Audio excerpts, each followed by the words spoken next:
Hi hello welcome to Shravana health tips. Doctor Sunil చిన్నపిల్లల నిపుణుని వైద్య నిపుణుని. ఎండాకాలంలో పిల్లలకి ముక్కులో ఎక్కువగా రక్తం వస్తుంది సరే, ఇది దేనికి కారణం అంటారు? దీనికి గల కారణాలు ఏంటి? ముక్కులోంచి వచ్చే బ్లీడింగ్ ని ఎపిస్టాక్సిస్ అంటాము. ఇది చాలా కామన్. ఇది భయపడాల్సిన లక్షణం అయితే కాదు. ఒక్కొక్కసారి అబ్నార్మల్ కూడా కావచ్చు. ఎపిస్టాక్సిస్ కి కామనెస్ట్ రీజన్ ముక్కులో ఏలు పెట్టుకొని చేయడం వల్లనే వస్తుంది. ఇది సమ్మర్ లో ఎక్కువ ఎందుకు ఉంటుందంటే, సమ్మర్ లో because of the dry weather, heat వల్ల నేసల్ మ్యూకోస్ అనేది బాగా డ్రై అయిపోతుంది. ఆ డ్రై అయిపోయినప్పుడు అక్కడ ఉండే నేసల్ మ్యూకోసా కింద ఒక ఫ్లెక్సెస్ ఉంటాయి. అంటే 2-3 రకాల ఆర్టరీస్ అన్ని ఒక దగ్గర కలిసి ఉంటాయి అనమాట. సో ఆ ఆర్టరీస్ కి కొంచెం డ్యామేజ్ అయినా కానీ విపరీతమైన బ్లడ్ వస్తుంది. సో దీన్ని మనం ప్రివెంట్ చేయడానికి ఫస్ట్ థింగ్ ఏంటంటే, మనం పిల్లలు ఎప్పుడు కూడా ముక్కులో ఏలు పెట్టుకోకుండా చూసుకోవాలి. తర్వాత డ్రై వెదర్ కి గురైనప్పుడు ఎక్కువ వాటర్ హైడ్రేషన్ మెయింటైన్ చేసుకోవాలి. ఏది డేంజర్ కాదు అంటే, కొంచెం బ్లీడింగ్ అయిపోయి తర్వాత ముక్కు పట్టుకున్నప్పుడు వెంటనే ఆగిపోయింది, తర్వాత లేదు ఒక 10-15 మినిట్స్లో ఆగిపోయింది, అట్లా అవుతున్నప్పుడు ఇది పెద్ద భయపడాల్సిన లక్షణం కాదు.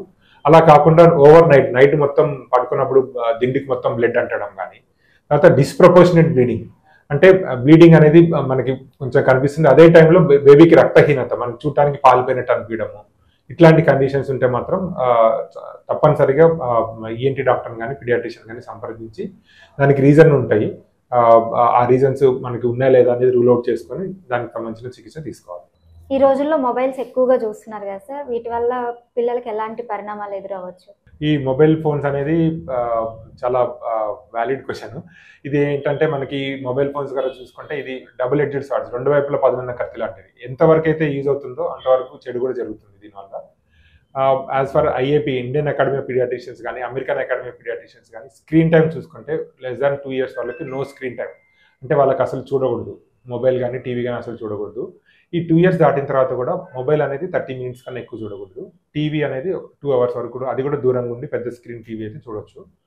సో దీనివల్ల వచ్చే దుష్పరిణామాలను చూస్తే ఫస్ట్ ఫిజికల్ హెల్త్ అంటే ఫిజికల్ హెల్త్ దుష్పరిణామాలు ఉంటాయి, మెంటల్ హెల్త్ కూడా పరిణామాలు ఉంటాయి.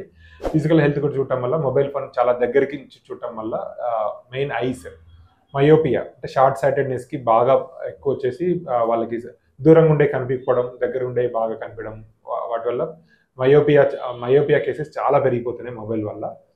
Next obesity. పిల్లలు ఒకటే పొజిషన్లో కూర్చొని ఫోన్ చూడటము, ఆ ఫోన్ చూసేటప్పుడు జంక్ ఫుడ్ కానీ ఏదైనా తినటం వల్ల ఒబేసిటీ రావడం. తర్వాత ఫిజికల్ ఇన్యాక్టివిటీ, అంటే బయట చేసే పనులు కానీ అవుట్డోర్ యాక్టివిటీస్కి వెళ్ళకపోవడం వల్ల వచ్చే ప్రాబ్లమ్స్, ఇవన్నీ ఫిజికల్ ప్రాబ్లమ్స్. ఇలా కాకుండా మెంటల్ ప్రాబ్లమ్స్ ఎలా ఉంటున్నాయంటే, చాలా మంది ఈ మధ్య 6 months నుంచి పిల్లలకి ఫోన్ అలవాటు పడుకోవడం వల్ల పేరెంట్స్ మిగతా ఇంట్లో ఉండే వాళ్ళతో ఎక్కువ స్పెండ్ చేయకుండా ఓన్లీ ఫోన్ చూడటం వల్ల లాంగ్వేజ్ డెవలప్మెంట్ కానీ సోషల్ డెవలప్మెంట్ స్కిల్స్ రావట్లేదు. సో ఇది కొంతమందికి ADHD, ఆటిజంకి దారితీస్తుంది. యూజువల్గా 1 year కి 1.5 year కి పిల్లలకి మాటల్లో డిలే స్పీచ్, 2 years కానీ 3 years వరకు కానీ స్పీచ్ రాకపోవడం, వీటన్నిటి కూడా మొబైల్ అనేది ఒక రీజన్.